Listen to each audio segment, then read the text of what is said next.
وحده والصلاة والسلام على من لا نبي بعده ولا رسول بعده ولا أمة بعد أمتي صلی اللہ علیہ وسلم۔ برادران اسلام، عیدگاہ کے میدان میں رمضان المبارک کا یہ مبارک مہینہ گزرنے کے بعد آج یہاں کا اجتماع قابل مبارکباد ہے۔ میں آپ کی خدمت میں سلام پیش کرتا ہوں اور اللہ رب العزت سے دعا گو اللہ ہمیں جو انعامات کا وعدہ ہم سے کیا اور ہمیں عیدگاہ میں بلایا اپنی بارگاہ میں کہ میں انعامات سے نوازوں گا، مجھے امید ہے کہ اللہ رب العزت ہمیں باعزت اپنے گھروں کو واپس کرے گا۔ عزت و احترام کے ساتھ ہم اپنے گھروں کو واپس جائیں گے، لیکن عیدگاہ سے ہمیں کوئی سبق لے کے جانا ہوگا۔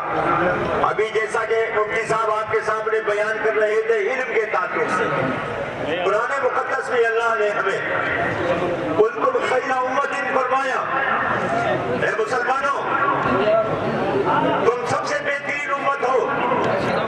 سب سے بہترین امت ہونے کا تمغہ ملا ہمیں، کس بنیاد پر ہو یہ بھی قرآن وجہ بیان کرتا ہے کہ کس بنیاد پر تمہیں ہم نے خیر امت بنایا۔ وہ ہے اخرجت للناس، تم لوگوں کے نفع کے لیے پیدا کیے گئے ہو، تم لوگوں کے نفع کے لیے پیدا کیے گئے ہو۔ اگر بحیثیت ایک مسلمان کے، بحیثیت اگر مومن کے، اگر میری زندگی سے کسی شخص کو نفع نہیں دیا جانا، نفع نہیں پہنچ رہا ہے، تو میں اپنی زندگی کے مقصد کو بھلا چکا ہوں۔ اللہ کے رسول نبی کریم صلی اللہ علیہ وسلم نے فرمایا خیر الناس من ينفع الناس، تم میں سے بہترین انسان وہ ہے جو لوگوں کو نفع پہنچائے، جو لوگوں کو نفع پہنچائے وہ سب سے بہترین انسان ہے۔ آج ہم کس درجے نفع پہنچا رہے ہیں، ہمیں سب کو اپنے گریبان میں جھانکنا ہوگا۔ قرآن مقدس ایک طرف جہاں ہمیں اپنی اطاعت کی تعلیم دیتا ہے، اللہ رب العزت نے جہاں ہمیں حکم دیا کہ میری اطاعت اور فرما برداری کرو، وہی ہمارے لیے سماج اچھا بنانے کی رہنمائی کرتا ہے۔ اچھے سے اچھا سماج مسلمانوں کیسا بنے گا؟ اس دنیا کے اندر کسی بھی سماج میں رہنے کے لیے اچھے سے اچھا راستہ رہنمائی کا قرآن اس کی رہنمائی کرتا ہے۔ فرمایا وَاعْبُدُوا اللَّهَ وَلَا تُشْرِكُوا بِهِ شَيْئًا، سب سے پہلی بات تو یوں فرمائی کہ تم اللہ کی اطاعت کرو اور کسی کے اس کی ذات کے ساتھ کسی کو شریک مت کرو۔ وَبِالْوَالِدَيْنِ إِحْسَانًا، دنیا کے اندر سب سے بڑا احسان اللہ رب العزت کے بعد اگر کسی کا ہے تو ماں باپ کا ہے، اور ماں باپ کو ماں باپ ذریعہ بنے ہمارے دنیا میں آنے کا۔ وَبِالْوَالِدَيْنِ إِحْسَانًا یہ فرمایا۔ اس کے بعد پھر ایک اچھا سماج کیسے بنے گا، اس کے لیے قرآن کی رہنمائی موجود ہے۔ یہ رہنمائی ہمارے لیے ہے کہ تم آپس کے اندر جو زندگی گزارو، دیکھنا اپنے دائیں، اپنے بائیں، اپنے آگے اور اپنے پیچھے جو پڑوسی تمہارے آباد ہیں، ان پڑوسیوں کا خیال رکھنا تمہاری ذمہ داری ہے۔ اس میں کہیں یہ نہیں ہے قرآن میں کہ اگر پڑوسی مسلمان ہے تو تم خیال کرو گے، اگر پڑوسی تمہارا کوئی یہودی ہے تو تمہیں اس کے خیال کی ضرورت نہیں ہے۔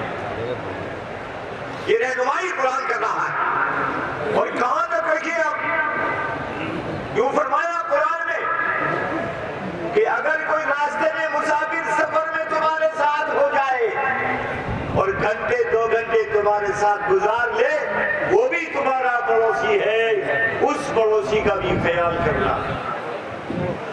دنیا کے کسی مذہب کے اندر، دنیا کے کسی دھرم کے اندر اس انداز پر ایک اچھا سماج بنانے کی تعلیم علاوہ اسلام کے کسی مذہب میں نہیں۔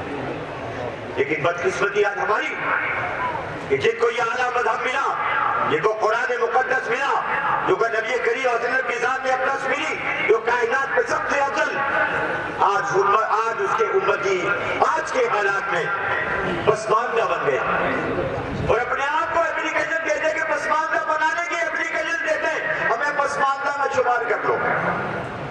ایسی بدقسمتی آ گئی، اسلام کا ماننے والا، قرآن پر عمل کرنے والا، وہ اپنے آپ کو پسماندہ کہے گا، اللہ نے اس کو دنیا میں مرتبہ بخشا۔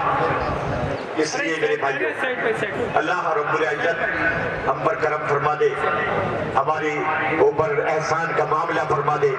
ہمارے پاس اللہ کی بڑی عظیم دولت ہے قرآن مقدس۔ اس قرآن مقدس سے ہمیں اپنی زندگی کو بنانے کی راہیں تلاش کرنی چاہیے، ہمیں کوشش کرنی چاہیے۔ اسی طرح قرآن کریم میں جو اچھے سماج بنانے کی بات میں کر رہا ہوں، فرمایا یا ایھا الذین آمنوا لا یسخر، وہاں ساری آیات کے اندر پچھلے ایک اچھے سماج بنانے کے لیے بالکل مجموعی طور پر تمام انسان مخاطب تھے۔ مذہب اسلام کے اندر خالی اسلام کے ماننے والے ہی مخاطب نہیں، قرآن مقدس میں جگہ جگہ سب کے لیے قل یا عباد یا عباد یا عباد فرمایا، یا ایھا الناس فرمایا، اے لوگو اے لوگو۔ لیکن جب اچھا سماج بنے تو آپ مسلمانوں کی ذمہ داریاں بتائیے۔ قرآن کریم نے مخاطب کیا یا ایھا الذین آمنوا لا یسخر قوم من قوم عسى ان یکونوا خیرا منهم۔ اے مسلمانوں، جب تیری زندگی میں دین آ گیا اور تو ایک اچھا پکا سچا مسلمان بن گیا تو اب اس بات کا بھی خیال کر کہ تم کسی کو اپنی نگاہ میں ذلیل مت سمجھنا۔ اپنے سماج میں، مسلمانوں میں کسی کو بھی اپنی نگاہ میں ذلیل مت سمجھنا۔ یہاں تک کہ عورتوں کو خاص طور سے مخاطب کر کے کہا اے عورتوں تم بھی سمجھ لو، تم کسی عورت کو اپنی نگاہ کے اندر کم تر مت سمجھ لینا۔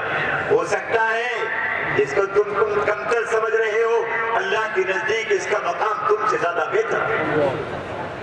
کیوں بھائی؟ کچھ نہیں پتا۔ اس لیے پھر درمیانی میں بات چھوڑنی مجھے پڑ رہی ہے، وقت ہو گیا ہے۔ میں آپ حضرات سے معذرت کے ساتھ میں درمیان میں آج آپ کے بیٹھا ہوں۔ خدا کے کرم کی بات ہے کہ میں آپ کے درمیان بول رہا ہوں، ورنہ ابھی 4 دن پہلے تک میرے حالات میں انتہا خراب تھی، ہاسپٹل میں ایڈمٹ رہا۔ خدا کا فضل ہے کہ اللہ نے مجھے اس قابل بنا دیا کہ آپ کے درمیان بیٹھا ہوں۔ میری صحت کے لیے بھی دعا فرمائیے گا، اور اس شہر کو امن و امان کے لیے، اور اس شہر کے لیے ترقی کے لیے، اور اس ملک کی ترقی کے لیے دعائیں کیجیے۔ اللہ ہم سب پر کرم فرمائے، اللہ رحم فرمائے، اور اللہ ہمیں زیادہ سے زیادہ جو ہے اس ملک کو آگے بڑھانے کی جدوجہد میں شامل فرمائے۔ وآخر دعوانا الحمدللہ رب العالمین۔